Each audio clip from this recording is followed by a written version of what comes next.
Go to overcomecompulsivehoarding.co.uk/online therapy to get 20% off your first month of cognitive behavioural therapy, with weekly sessions online with a therapist, in addition to worksheets, a journal, meditation and yoga videos, and unlimited messaging. There's strong evidence that CBT can help people who hoard, and accessing therapy online can be affordable and accessible. Find out more and get your discount at overcomecompulsivehoarding.co.uk/online therapy. A lot can happen in 3 years, like a chatbot may be your new best friend. But what won't change? Needing health insurance. United Healthcare Tri-Term Medical Plans, underwritten by Golden Rule Insurance Company, offer flexible, budget-friendly coverage that lasts nearly 3 years in some states. Learn more at uh1.com. Here's a cool fact. A crocodile can't stick out its tongue. Another cool fact, you can get short-term health insurance for a month or just under a year in some states. United Healthcare short-term insurance plans are designed for people who are between jobs, coming off their parents' plan, or turning a side hustle into a full-time gig.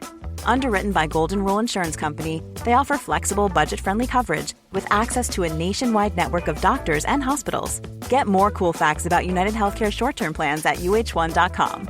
Think of all the sleep hacks you've ever heard. You could spend years trying them all, or you could instantly transform your sleep with Boll & Branch. They make the softest, most breathable bedding you'll ever feel. And it's all 20% off. That's their best sale of the entire season.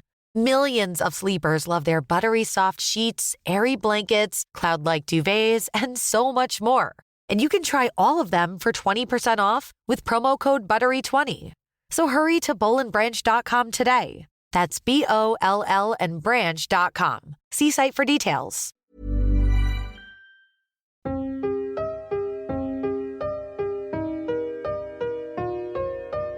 Welcome to the Overcome Compulsive Hoarding with That Hoarder podcast. I am drowning in stuff and trying to find a way out. Listen as I explore the issues and delve deep as somebody profoundly affected by hoarding disorder. Find out more, including links to subscribe to the podcast and all of my social media at overcomecompulsivehoarding.co.uk. Finally, I am not a doctor. I am just a hoarder doing her best. So do seek professional support if and when you need it. Hey, how are you? All is good here. Quick apology to anyone who is on my email list and got an extra email from me this weekend. I had to migrate my email software and I didn't know what I was doing. It should be fixed now. Sorry about that. So today I'm talking about batching. You know what it's like. You say, right, today I am tackling the porch. And you start off well, you put the pizza flyers in the bin, you gather the reusable shopping bags ready to go to the car, then you find a letter from a friend and you sit down and read it and reminisce, and then you open an electricity bill and you think, oh, I better get that paid. So you go to your laptop to pay the bill. You've got your laptop open, so you check Twitter, you Google a recipe for something to cook for tea, then you go back to the porch, there's a pair of shoes, you take the shoes to where the shoes live, and there you spot your driving license and you think, that shouldn't be there, so you take that to your bag, but your bag is where your phone is. You scroll Instagram for a bit and you spot you've got a text from a friend who says, did I leave my gloves in your car after you gave me a lift? So you nip out to the car and then you give her a ring and say, no gloves there.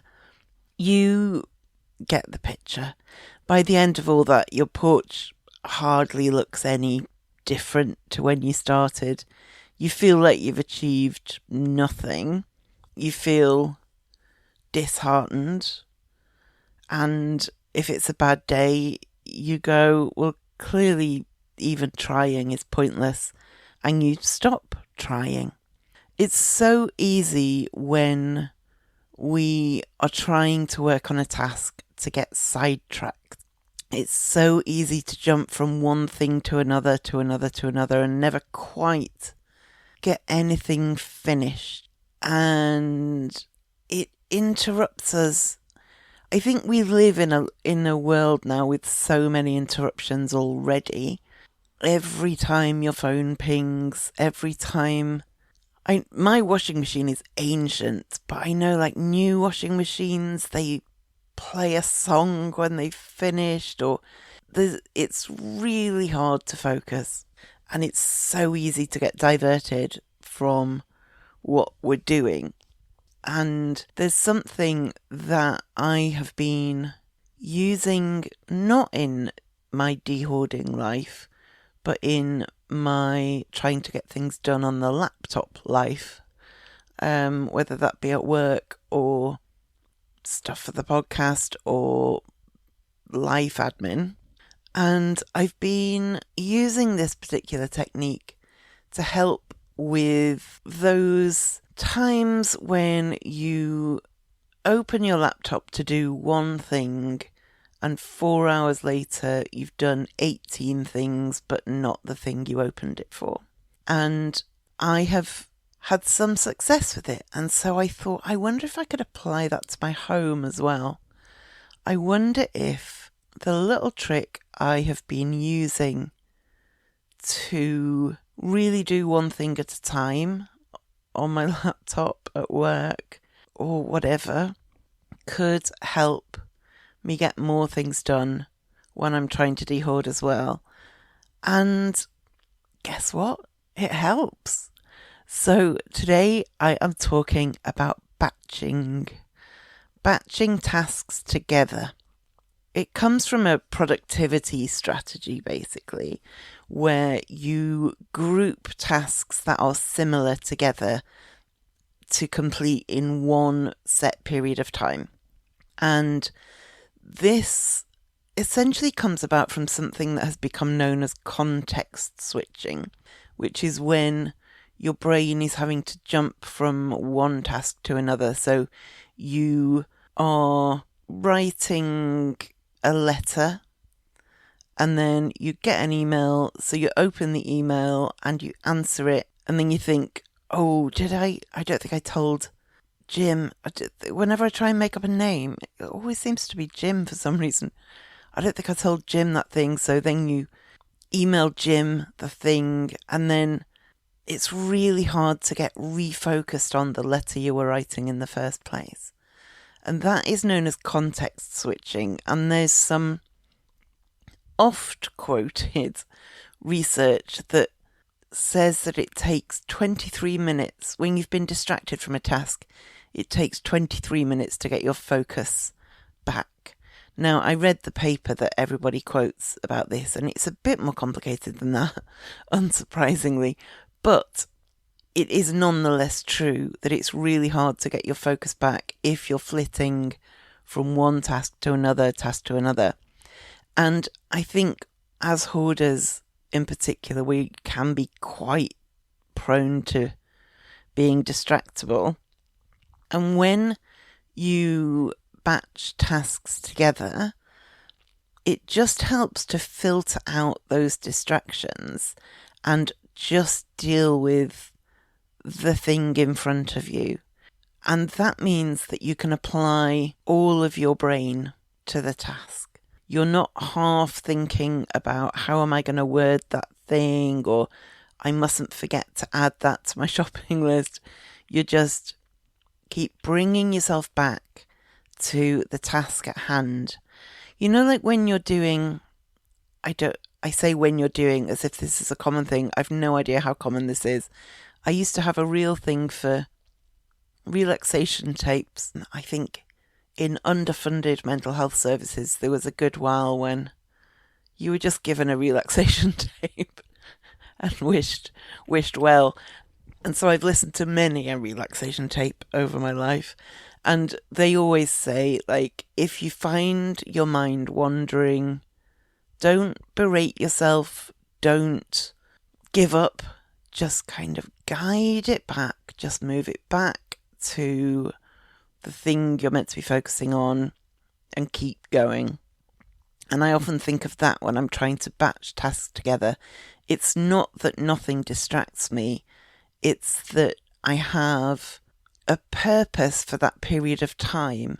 And I can just gently say to myself, yes, your phone did ping, but right now you're doing this. Or, yeah, those shoes could do with being put away, but right now you're dealing with this pile. And the result is, well, there's a number of kind of positive benefits that I've found from batching tasks together. One is just that you get more done because you are guiding your focus back whenever you get distracted rather than letting yourself follow that distraction and pick up your phone or go to a different bit of the room or pick up a different thing. The result is just that you do more than if you were flitting from one task to another with no real focus, no real goal, no kind of cohesion. And so the most obvious result is just that you do more of what you intended to do. And that on its own is great. But there's also the bonus that when you are focused on one theme, when you've batched similar tasks together, the results you get at the end of a hoarding, decluttering, cleaning session are more noticeable. Because if you have spent 45 minutes decluttering your wardrobe, the result at the end of that is a lot more visible than if you spend 45 minutes doing a little bit here and a little bit there and a little bit over there and forgetting what you're doing and going and reading a book. So when your results are more visible, when they're more noticeable, that is great, first of all, just anyway, but it gives you a bit of a boost. And importantly, it gives you a bit of encouragement. Because as I often talk about, dehoarding a home is a big job that can take a really long time. And it's really easy to get dismayed and disheartened by your progress or by what looks like a lack of progress. So anytime you can get visible progress of whatever kind, it gives you a boost that can help you the next day say, right, I'm going to do some more, rather than the next day say, I did 45 minutes yesterday or 4 hours yesterday and the place looks no different. If you can wake up the next morning and look at your wardrobe and think, wow, that is far more likely to make you want to do a bit more today. And that's not shallow. It's not pointless. Even if you'd have made the same amount of progress spread out over different bits of the room, there's something that's really beneficial about being able to see your result. Something I really enjoy is when you've done a lot of work in a particular spot and then you leave that room or you go to bed and then next time you go in there, you go, oh, like you knew you'd done the work, but there's something about seeing it with fresh eyes. And if you can batch tasks and work with a theme in that kind of way, you're more likely to get that wow moment than if you did 5 minutes here and 5 minutes there, even if it added up to the same amount of minutes. Basically, when you batch tasks together, you get more efficient and get more effective. If you think about if you've got various errands to run and they're all on the same street, but you do one and then come home and then you do another one and then come home and then you do another one and then come home, versus doing one, then the other, then the other, then the other, because they are within 100 yards of each other, you do it in a quarter of the time. You waste a lot less energy. You are more efficient and more effective, because much as we might feel like our brains are naturally all over the place, if we want our brain to work well, there's a cognitive neuroscientist who certainly knows more about brains than I ever will, and called Sahar Youssef. And he said the human brain works best when it focuses on one thing at a time. We have a certain amount of cognitive capacity and a certain amount of attention. And if you think back to what Jan and I were talking about last week with working memory and executive function, if we can focus our attention on one theme at a time, we're not having to juggle way too many things in our working memory. We're not having to keep everything in our short-term memory. We're just doing what's in front of us, and we're saving that recovery time that we would need if we were doing lots of different bits at once, because of that context switching, because we're avoiding that context switching. So we don't need our brain to we don't need to go, oh, what was I doing? Where was I up to? What did I decide I was going to do with that? We're just in that flow. Now on Broadway, An Enemy of the People is a New York Times critic's pick. Jeremy Strong is one of the great actors of his generation, hails the Chicago Tribune in a performance the Wall Street Journal praises as powerfully affecting and bitterly funny. Michael Imperioli sets off sparks, cheers the Hollywood Reporter. Victoria Pedretti is luminous, raves variety. From director Sam Gold and playwright Amy Herzog, An Enemy of the People is urgent, electrifying, and haunting, declares USA Today. An Enemy of the People, on Broadway through June 16th only. Hey everyone, I'm Craig Robinson, co-host of the Ways to Win podcast, alongside my good friend John Calipari. I've been on the go recently. Phoenix, Kansas City, Chicago. If you're like me and have a home but aren't always at home, you have an Airbnb. Hosting your home or a spare room is a very practical side hustle. If you live in a big game town, you can Airbnb your place for fans to stay in. Your home might be worth more than you think. Find out how much at airbnb.com/host. And another benefit of batching is that it is great for reducing procrastination. And I find this, and productivity experts find this as well. Not least because one of the things that can lead to procrastination is just having to make it, whatever the task is in front of us involves too many decisions. There are too many things to take on board, too many decisions we have to make before we can even start. And so we just don't even start. Whereas if you are batching, you've got that number of decisions is reduced considerably. You're not getting decision fatigue because of being overwhelmed by so many possible things you could be doing. You might be working on one bit of the room and thinking, maybe I should be over there, maybe I should be doing this, maybe upstairs is worse than downstairs. If you're batching your tasks and you've chosen what you've batched together with even some sense of purpose, there just aren't as many decisions to make about what you're doing and why.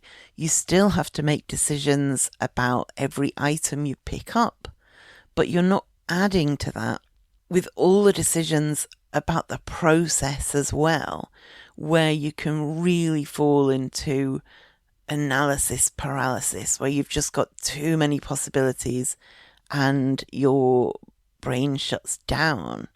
When tasks are grouped together in batches in a way that makes sense to you, it simplifies the process.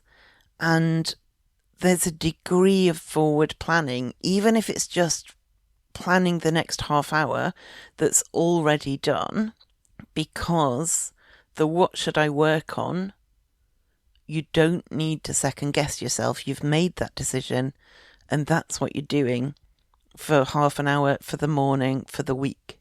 Another benefit is that if there's a particular task or area or category of item that you really hate dealing with, you get it all done in one go.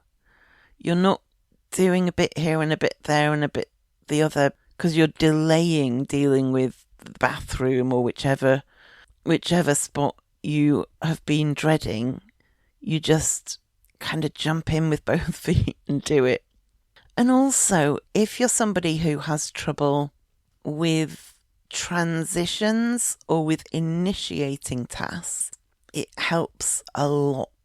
Batching helps a lot with that, because there are fewer transitions, and because once you've initiated, you've done it. You're not having to do that again for the next bit.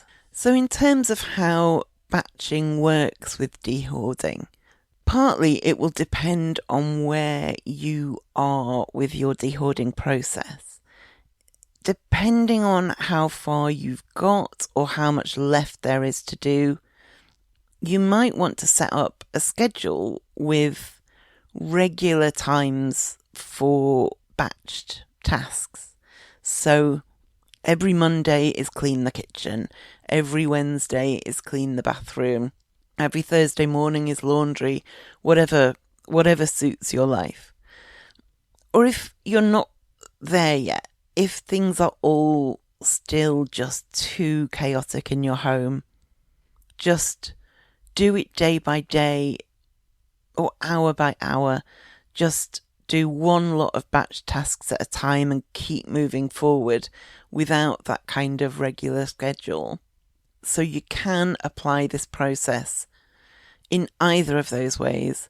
So there's different ways to approach batching in terms of what is a batch, what can be batched together.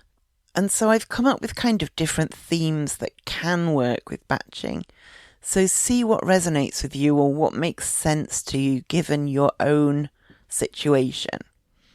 So one way to approach batching is to batch tasks based on an area.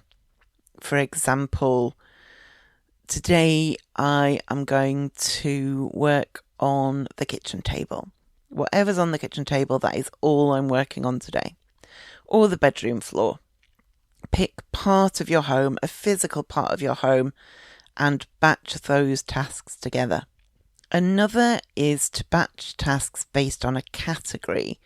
So that might be clothes, it might be letters, and that can be sorting those things. It might be that you have a lot of clothes and you need to sort what you're going to give away, what you're going to throw away, what you're going to keep. You can batch that as a task. Or it might be that your home is one big chaotic pile of everything, in which case the category approach can also work, but that can be picking those things out of a big mixture of stuff. So again, if you focus on clothes, your batch task might be in that particular room. Today's task is to retrieve all the clothes from the hodgepodge of everything that's all over every surface. So that's areas or categories. Another thing you can use for what to batch together is activities. So you might batch laundry tasks together. If I had some kind of tumble dryer, I feel like I would do quite well batching laundry tasks together and just having half a day a week catching up, because I've got my ongoing laundry to do and then I've got obviously a backlog to do as well. And I feel like if I could just do one load after another, after another, after another, that for me would be quite a good task to batch together. But because I don't have a tumble dryer, it all has to be hung out to dry, and there's only a certain amount of space, and so really I can only do 1 or maybe 2 loads in one go. But if you have more drying space, or if you have a tumble dryer, laundry might be a great activity to batch together and do a good concerted few hours of nothing but laundry. Or things like getting rubbish bags out of the house, that can be a great task to batch together. I have a tendency to fill a rubbish bag and then just do nothing with it. And I'm working hard on changing that. But I do sometimes just batch that and do nothing but get bags out for a while.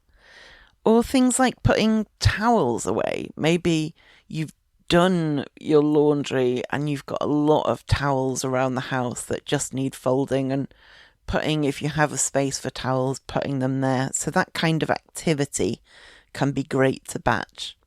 And you really get a lot done when you have that kind of approach.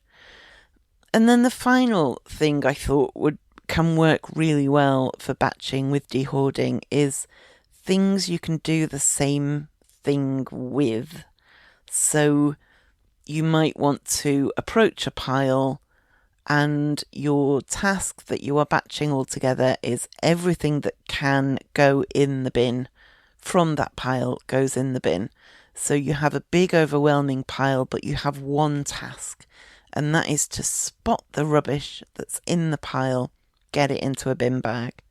Or it can be go around your house and spend your allotted time getting everything that belongs in the bathroom to the bathroom. That can be your batch task.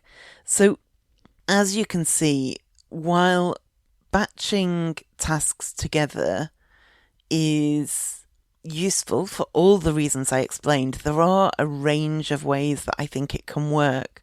So just to remind you, that can be batched based on an area, for instance, the bedroom floor, batched based on a category, for instance, mugs. It can be batched based on activity, for instance, putting your shopping bags away. It can be things you can do the same thing with. So get everything that belongs in the bin and put it in the bin, or get everything that's going to the charity shop and get it into bags ready to go. And when you find your mind wandering, which you will, and when you find that shiny object over at the other side of the room, or your phone pings and you really want to get off the stream you're in and go into a different stream, just guide yourself back. The thing that helps me is saying to myself, no, I'm working on this for now because, and then some reason. I think adding because at the end helps to kind of solidify in my mind that there is a good reason for what I'm doing, and that while the shiny object is very tempting, actually, no, I'm working on getting rubbish bags out of the house right now because I have a lot of a backlog, and it will make a visible difference if I can do that. If I can back up my determination with some reasoning, it seems to really help.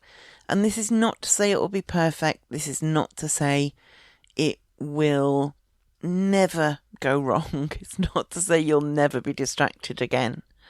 But it's a tool for your toolbox. And when you are finding your mind really flitting around, when you really want to make some noticeable progress, try batching tasks together and let me know how you get on. I make this podcast because I think it's important.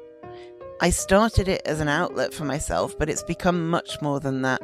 And I hear from people all the time about how listening to me talk about my experience and interview specialists and experts is helping them. Hearing those stories makes the time and cost absolutely worth it. But if you want to help to ensure that the future of the podcast is sustainable, you can donate to help with costs. To send a one-off or recurring donation, just go to overcomecompulsivehoarding.co.uk/donate. Thank you. So my shout out this week goes to the Sliding Doors podcast, where people talk about their sliding doors moments, that time you make a decision or did a thing and your life could have been dramatically different if you hadn't. And on this one, an actor called Suzanne Shaw is talking about the benefits of willpower versus the benefits of doing the work. Have a listen. Well, I think willpower will only get you so far. It's never going to be, when people say you've got a really strong willpower, well, everyone's got a willpower. We all wake up, we're all able to go, right, Monday, I'm going to start it. Some people's willpower lasts longer, and it just depends on how determined you are. And then from that willpower, which will last you, it might last you to the afternoon, it might last you through to the week, it might last you through to the month. You've got to put the tools in place. You've got to have the understanding and the knowledge of where you went wrong before, from reflection of what it's actually doing to your life, and do a deep dive into what it is you want to fix. Because willpower is just that, right, I'm ready, I'm determined, there we go. And then it goes. And then if you haven't got those layers of understanding to turn to, your willpower will eventually run out. Yeah. And so that's what I'd noticed before when I couldn't do it. I'd tried 2 years previous quitting alcohol, and it was just through pure will. And everyone would go, you've got a really strong willpower, because it did last, sometimes a month, sometimes 2 months, but it did eventually run out. Whereas this time, of course, I had the willpower to start it, but I'd had everything else that came with it. And I had this knowledge this time because I did my research. I looked at the areas that I was going wrong in and questioned myself, and really started to unpick what it was. And not a lot of people want to do that because it's painful. And I totally understand it. It can really hurt having to unpick where it is and being honest with yourself why you fucked up. Of course, So I think that's what was different this time, is that I was able to just do the work that was a lot harder. Now, as always, I will link to that in the show notes. Check it out. It's an interesting one to enjoy. Okay, thank you for listening, and I will speak to you next time. Thank you for listening to the Overcome Compulsive Hoarding with That Hoarder podcast. You can find more online at overcomecompulsivehoarding.co.uk. You can find me on Twitter at That Hoarder, and on Facebook at Overcome Compulsive Hoarding with That Hoarder. To find out more about how you can support the podcast and the overall project, go to overcomecompulsivehoarding.co.uk/support, and do subscribe to the podcast to make sure you don't miss any future episodes. There may be links in this podcast that earn me money. This doesn't come at any extra cost to you if you ever make a purchase through the links, and it helps to support the future of the podcast.